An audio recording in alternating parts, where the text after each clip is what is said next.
Diane Morgan stood in the conference room, her fingers gripping the edge of the table. The air was too still. Across from her, 3 executives sat with polite, practiced smiles, the kind that hid a blade underneath. Diane, the HR director Michael Green began. "We appreciate everything you've done for Everlyn and Company over the past 30 years. Diane felt a cold weight settle in her stomach. This wasn't an appreciation meeting. This was a funeral. Her funeral. "Unfortunately," Michael continued, folding his hands neatly, "we've decided to move in a new direction." Diane's heart pounded. "A new direction?" she repeated, her voice steady. The woman next to Michael, Mira Dawson, the new VP of Sales, leaned forward. "We're restructuring, Diane, bringing in fresh faces, a younger energy." There it was, younger. Diane stared at them. She had been with Everlyn and Company since she was 27. She had built their luxury fashion sales empire. She had trained half the people in this building. And now, at 57, they were tossing her aside like yesterday's trends. Michael sighed, pretending to look sympathetic. "We're offering a generous severance package, and of course we'll throw you a wonderful retirement celebration." "Retirement?" Diane almost laughed. She wasn't retiring, she was being erased. Her throat tightened. She had given them everything. And they were replacing her with a 25-year-old influencer who barely knew how to read a sales report. Diane exhaled slowly. She could fight this. She could demand her job back. But the truth was, they had already made up their minds. She had already been replaced. So instead, Diane did the only thing she could. She stood up. She smiled, and she walked out without looking back. But as she stepped into the elevator, her hands clenched into fists. They thought she was too old. They thought she was finished. They had no idea what was coming next. Diane sat at her kitchen table, staring at the severance check. 12 weeks' pay. That was all 30 years of loyalty was worth to them. She exhaled sharply, running a hand through her graying blonde hair. She wasn't ready to retire. She wasn't ready to fade away. She had bills to pay, a mortgage, health insurance, a life to maintain. And she refused to let Everlyn and Company decide when her career was over. So the next morning, she started applying for jobs. And that's when she learned the ugly truth. No one hires women like her. Diane walked into her first interview in 20 years. Her resume flawless. Her experience unmatched. She sat across from a young recruiter who barely looked older than her nephew. He skimmed her resume, nodding politely. "Wow," he said, forcing a smile. "You have a lot of experience." Something in his tone made Diane's stomach tighten. "Yes," she said, keeping her voice steady. "I've been in luxury fashion sales for 3 decades. The recruiter cleared his throat. "That's impressive. But, we're really looking for someone who brings a fresh energy to the team." There it was, another word for young. Diane's fingers tightened on her portfolio. "I bring expertise," she corrected. "Relationships. A proven track record of multi-million-dollar sales." The recruiter nodded, still smiling. "We'll be in touch." Diane never heard back. The rejections keep coming, job after job, company after company. The answer was always the same. "We're looking for someone more dynamic. We think you're overqualified. We're trying to build a more modern brand." Diane sat in her car after the 5th rejection, her hands shaking. She wasn't overqualified. She wasn't unskilled. She was just too old for them, and no one would say it out loud. She looked at herself in the rearview mirror. The woman staring back had years of experience, wisdom, resilience. But to the world? She was expired. The moment that changed everything one evening, after another pointless interview, Diane stopped by a department store just for some air. She wandered through the high-end fashion section, her fingers grazing the racks. Then she overheard them. 2 women in their 50s, standing in front of a mirror, whispering. "I love this dress," one murmured, "but I don't think I can pull it off at my age." "Right?" Her friend sighed. "It feels like everything is made for 20-year-olds now." Diane froze. Her chest tightened. She turned, looking at the clothes surrounding them. They were right. Every model, every ad, every design, made for the young. But what about women like them? Like her? Something in her brain clicked. If no one wanted to hire her, she would create something of her own. Because the fashion industry had discarded her. And now? She was going to come back and destroy them. Diane sat at her kitchen table, her mind racing. The fashion industry had shoved her aside. But it wasn't just her. Thousands, millions of women over 50 were treated like they didn't exist, forgotten by brands, ignored by designers, made to feel like they were too old to be fashionable. She had spent decades selling high-end clothes to wealthy clients. She knew what women wanted, and now she was going to give it to them. The first steps of a nobody. Diane had no business experience, no investors, no connections outside Everlyn and Company. All she had was an idea. She opened her laptop, staring at the blank screen. Where do I even start? She typed, "How to start a clothing brand." Hours turned into nights without sleep. She learned about manufacturing, sourcing, branding, e-commerce. She started sketching designs for women like her, elegant, timeless, clothes made to celebrate age, not hide it. She posted a few concept sketches online. At first, nothing happened. Then one comment. "Finally, clothes for women who aren't 20, where can I buy this?" Then another, then 100. Diane's hands shook. She wasn't crazy. Women wanted this. But could she really pull it off? Her old company tries to bury her. The more Diane worked, the more her old world caught wind of her plans. And they didn't like it. One morning, she got a call. Her old coworker, Melissa. "Diane," she whispered, "I don't know if I should be telling you this, but Everlyn and Company's watching you." Diane's stomach dropped. "What do you mean, watching me?" "They know about your business. They're talking about blacklisting you from suppliers." Diane felt a chill. They were threatened. By her. A woman they discarded. Diane clenched her jaw. They thought they could crush her before she even started. They had no idea who they were dealing with. She wasn't going to quit. She was going to come back stronger. And when she did, she was going to make them regret ever underestimating her. Diane stared at her phone, heart pounding. Her former company, Everlyn and Company, was trying to kill her business before it even started. They had blacklisted her from suppliers, blocked her from manufacturers, made sure no major retailer would even take her calls. They thought they could erase her. They thought she would give up. But Diane had spent 30 years making money for them. Now she was going to make it for herself. "If the industry won't let me in, I'll build my own path." Diane didn't have factories, didn't have investors, didn't have big retail connections. But she did have the one thing they underestimated: women like her. She took her sketches, her designs, her vision, and she went straight to the people who needed them. She started a small online store. She filmed herself, talking about why fashion should celebrate women over 50, not ignore them. And then she did something Everlyn and Company never would. She made real women, not models, the face of her brand. She shared their stories, their struggles, their victories.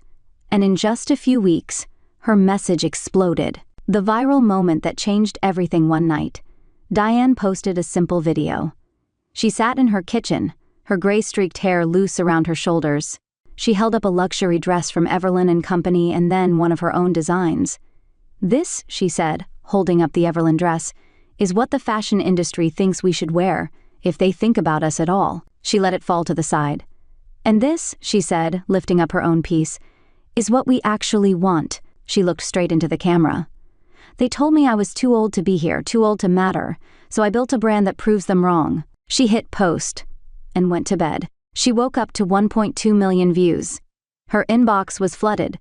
Orders were pouring in. Women were begging for more designs. Diane covered her mouth, eyes brimming with tears. She wasn't invisible anymore. She had built something real. And Everlyn and Company? They were about to learn just how wrong they were.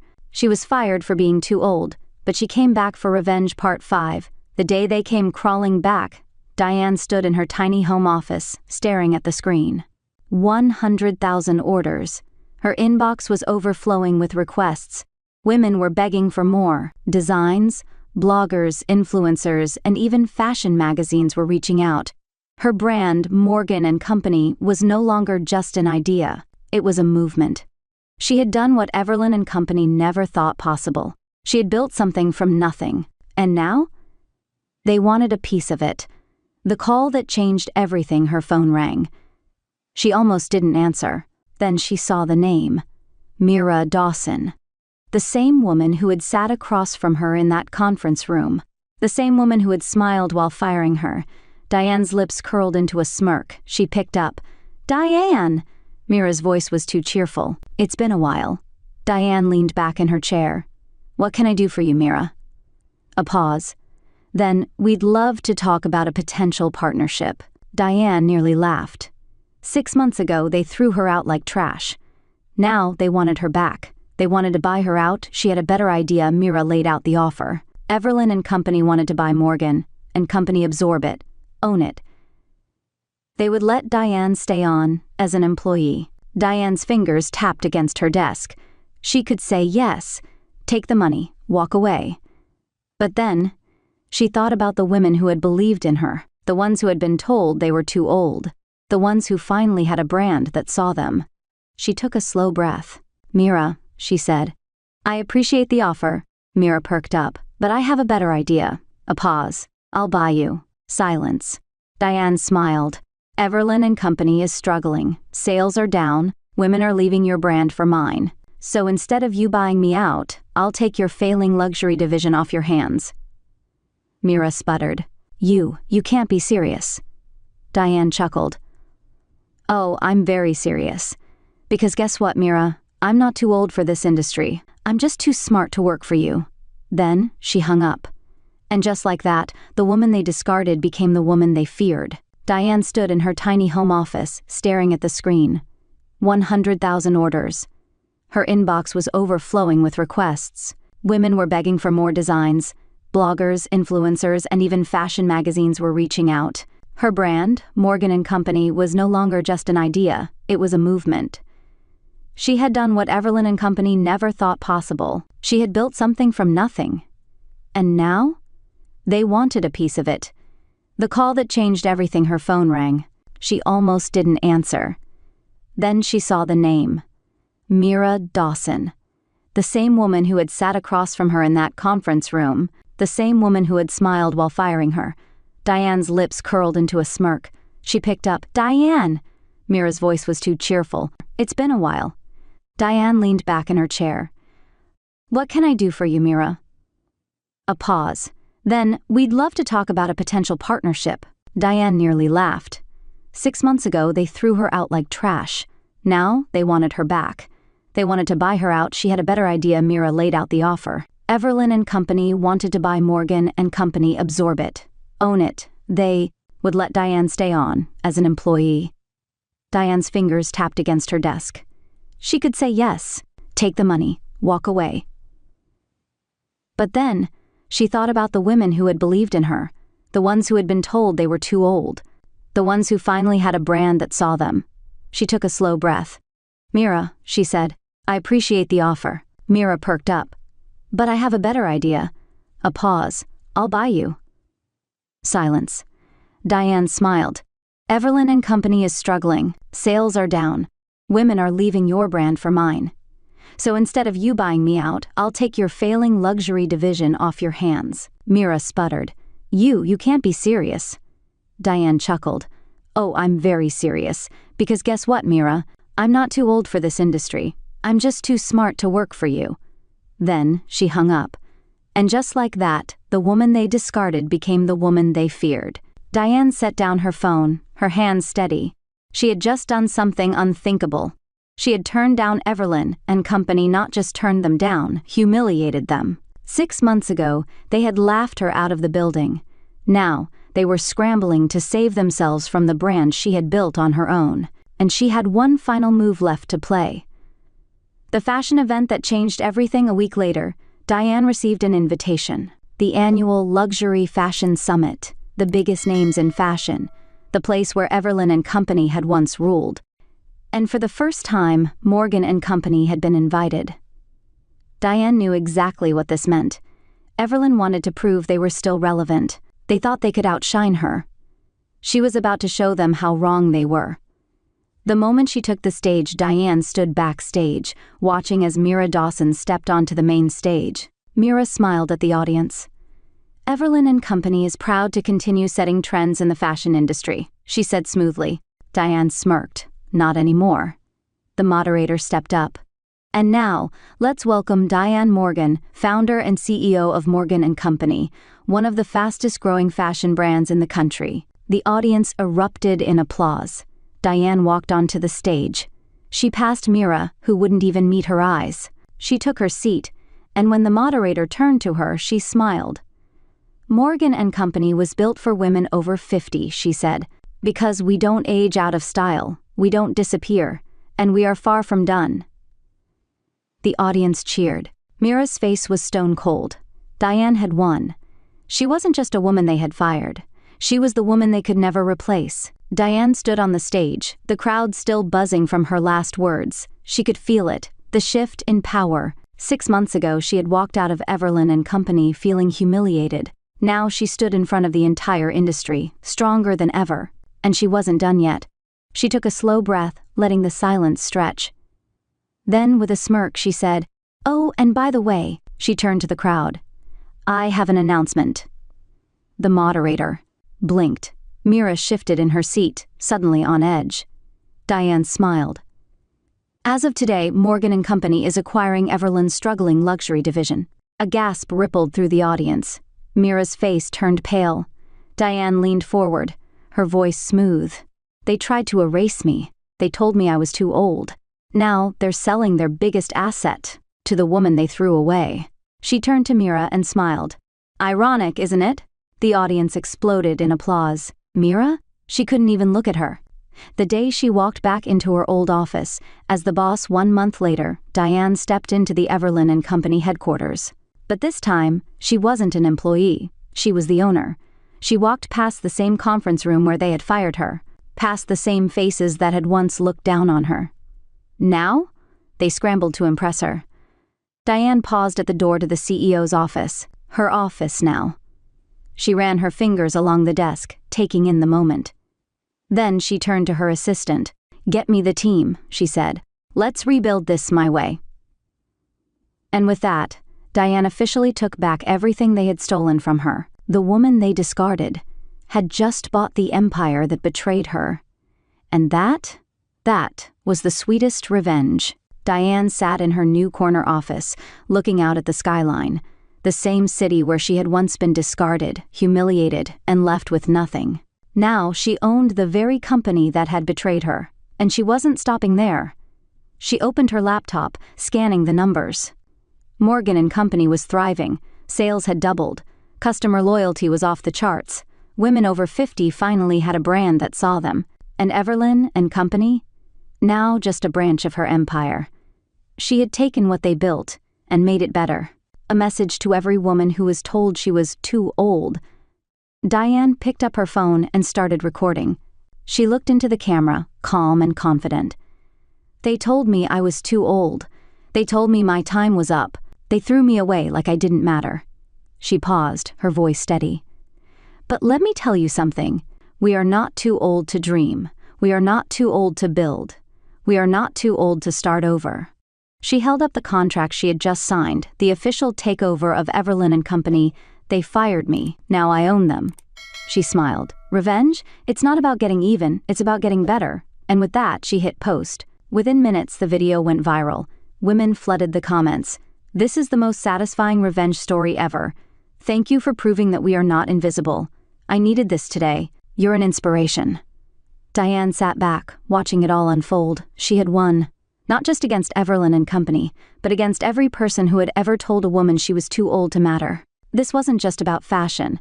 This was about every woman who had been overlooked, discarded, or underestimated. And this was just the beginning.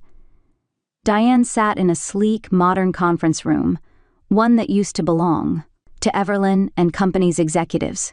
Now, it belonged to her. The very people who had fired her were gone. The company she had built from nothing was now worth millions.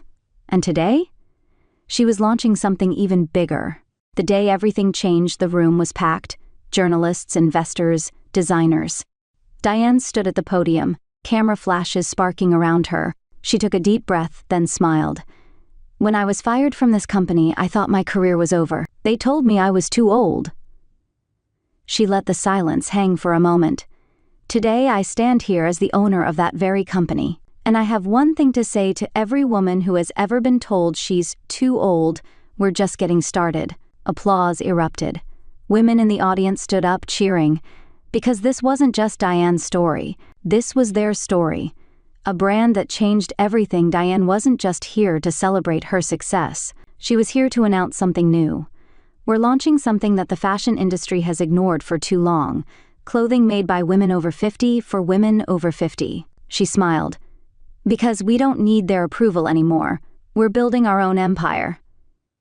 The crowd went wild. Investors rushed forward. The press called it the biggest power move in fashion. And Everlyn and Company? Now just a name in history. The sweetest revenge? Success. That night, Diane walked into her new office, her name etched on the glass door. She sat down, looking at the skyline. 6 months ago, she had been discarded. Now, she was at the top. But this wasn't about revenge anymore. It was about proving that women over 50 weren't done, that they never were. She picked up her phone, opening her latest post. 10 million views. Women from around the world were sharing their own stories. She smiled. Her fight wasn't just hers anymore. It was a movement. And this was just the beginning. The woman they threw away was now the woman they couldn't ignore. Diane sat on the balcony of her penthouse office, sipping her morning coffee. The city stretched out before her, bathed in golden sunlight. It still amazed her, how far she had come. She had built a fashion empire from nothing. She had turned rejection into reinvention. She had proven that age was not a limitation, only a mindset. And now, she was ready for the next chapter. The next generation of power women. Diane stood in a bright, open design studio, watching as a group of young women and older women worked side by side. This was the heart of her brand, a place where experience met innovation, where wisdom wasn't discarded but celebrated. She had started a mentorship program, bringing in women over 50 who had been pushed out of their industries, giving them a space to create, lead, and thrive again. She turned to a young intern, barely in her 20s. The girl looked nervous. Diane smiled. "Don't let them tell you your worth," she said. "Not at 20, not at 50, not at 70. The girl nodded, eyes wide. This was bigger than fashion. This was about rewriting the rules for every woman who had ever been told her time was up. The final full circle moment. 1 year later, Diane received an email from Mira Dawson, the same woman who had once fired her. The subject line? Looking for opportunities. Diane stared at it for a long moment. The woman who had once dismissed her as too old was now asking her for a job. Diane chuckled softly, shaking her head. She didn't reply. She didn't need to. Because this was the final proof that she had won. She had built something that no one could take from her. The woman they had underestimated had become the most powerful woman in the industry. And that was the greatest revenge of all. Diane's story proves something powerful. Losing everything doesn't mean you're done. They said she was too old. They said her time was over. But instead of fading away, she built something unstoppable. Now, I want to hear from you. Have you ever felt underestimated? Have you ever wanted to prove someone wrong? Comment 2 feet if you found her story inspiring. Comment 7 feet if you think she should have done something differently. And don't forget, if you love powerful, real-life stories like this, hit that like button, subscribe, and turn on notifications for more. I'll see you in the next story.